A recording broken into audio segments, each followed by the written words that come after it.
মূত্রনালী সরু বা চিকন হয়ে গেছে, এর আসলে কারণগুলো কি হতে পারে বা এক্ষেত্রে চিকিৎসাটাই বা কি হতে পারে? ধন্যবাদ আপনাকে। মূত্রনালী চিকন হয়ে যাওয়া, আমরা যেটাকে মেডিকেলের ভাষায় বলি স্ট্রিকচার, স্ট্রিকচার ইউরেথ্রা, এটি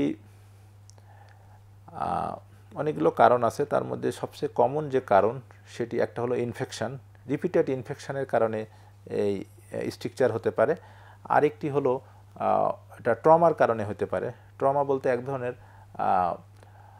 বাইরের কোনো আঘাত যদি লাগে পেরিনিয়ামে, সেখান থেকে এই মূত্রনালী চিকন বা সরু হতে পারে। আবার অনেক সময় অপারেশন, বারবার প্রস্রাবের রাস্তা দিয়ে অপারেশন করার কারণে, ইনস্ট্রুমেন্টাল ট্রমার কারণে এই স্ট্রিকচার হইতে পারে।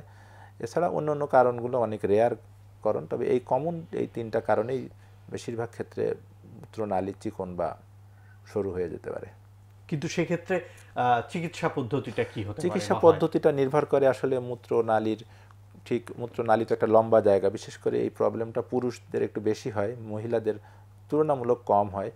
তো সেটি নির্ভর করে, এটি তো একটি লম্বা রাস্তা, তো এই রাস্তার মধ্যে কোন জায়গাটা চিকন হয়েছে এবং কতটুক সেগমেন্ট চিকন হয়েছে, কত সিভিয়ার এটা চিকন হয়ে গেছে, সেটার উপর নির্ভর করে। অনেক সময় দেখা যায় যে যদি সিভিয়ারিটি বেশি না থাকে, অল্প সেগমেন্ট হয়, তাহলে এটা মেশিনের মাধ্যমে অপারেশন করে এর প্রশস্ত করে দেওয়া যায়।